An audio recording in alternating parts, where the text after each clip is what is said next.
ಇಲ್ವಾ?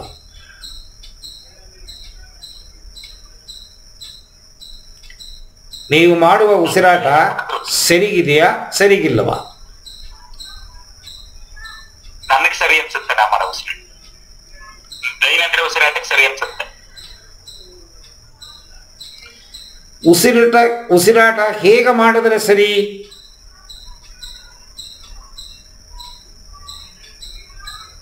ಉಸಿರಾಟ ನೀವು ಹೇಗೆ ಮಾಡುತ್ತಿದ್ದೀರಾ? ಉಸಿರಾಟ ಮಾಡ್ತಿದ್ದೀನಿ ಅಂತ ಎಲ್ಲಿ ಗೊತ್ತಾಗ್ತಿದೆ? ಉಸಿರಾಟ ನೀವು ಮಾಡ್ತಾ ಇದ್ದೀರಿ ಅಂತ ನಿಮಗೆ ಎಲ್ಲಿ ಗೊತ್ತಾಗ್ತಿದೆ? ಮೈಕ್ರೋಫೋನ್ ಬಾಯಿ ಹತ್ರ ಇಟ್ಕೊಂಡು ಮಾತಾಡಿ.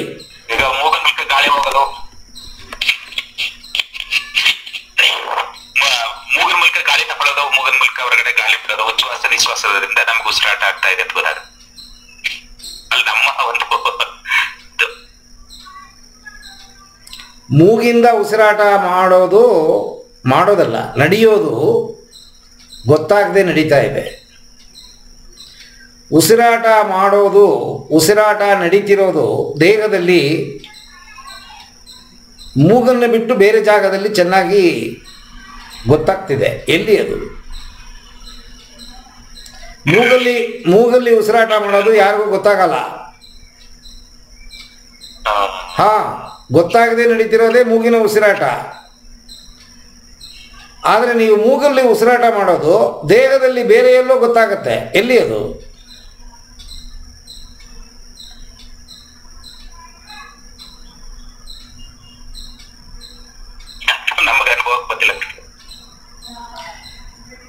ಅನುಭವ ಇದೆ, ಆದರೆ ನೀವು ಅದನ್ನು ಗಮನಿಸಿಲ್ಲ.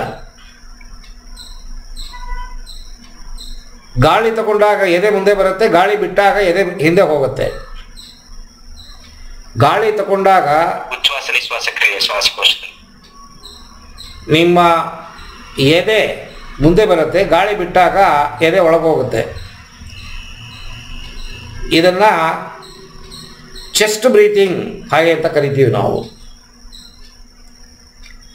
ಸರಿಯಾದ ಉಸಿರಾಟ.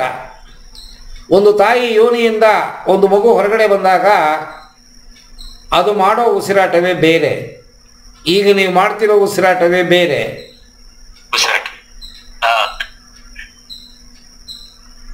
ಪ್ರಾಣಿಗಳು, ಪಶು ಪಕ್ಷಿಗಳು, ಸಣ್ಣ ವಯಸ್ಸಿನ ಮಕ್ಕಳು ಹೊಟ್ಟೆಯಲ್ಲಿ ಉಸಿರಾಟ ಮಾಡುತ್ತೆ. ಹೊಟ್ಟೆ ಉಸಿರಾಟವೇ ಸರಿಯಾದ ಉಸಿರಾಟ. ಒಂದು ಮಗು ಕೈಕಾಲೆಲ್ಲ ಆಡಿಸ್ಕೊಂಡು ಮಲ್ಕೊಂಡಿರುತ್ತೆ, ಅಬ್ಸರ್ವ್ ಮಾಡಿ ನೋಡಿ, ಹೊಟ್ಟೆ ಉಬ್ಬತ್ತೆ, ಹೊಟ್ಟೆ ಒಳಗೋಗುತ್ತೆ.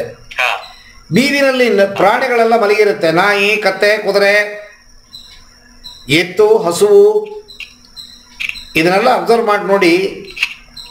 ಅವುಗಳು ಹೊಟ್ಟೆ ಉಬ್ಬತ್ತೆ, ಒಳಗೋಗುತ್ತೆ, ಹೊಟ್ಟೆ ಉಬ್ಬತ್ತೆ, ಒಳಗೋಗುತ್ತೆ. ಮನುಷ್ಯ ಮತ್ತು ಪ್ರಾಣಿಗಳು, ಪಕ್ಷಿಗಳು ಪ್ರತಿಯೊಂದು ಕೂಡ ಹೊಟ್ಟೆಯಲ್ಲೇ ಉಸಿರಾಟ ಮಾಡುತ್ತೆ. ಮನುಷ್ಯ ಹುಟ್ಟಿದಾಗ ಏನು ಹೊಟ್ಟೆಯಲ್ಲಿ ಉಸಿರಾಟ ಶುರು ಆಯಿತು, ಒಂದು 3 ವರ್ಷ 4 ವರ್ಷದ ತನಕ ಮಾತ್ರ ಹೊಟ್ಟೆ ಉಸಿರಾಟ. 3-4 ವರ್ಷದ ನಂತರ ಅದು ಎದೆಗೆ ಶಿಫ್ಟ್ ಆಗುತ್ತೆ.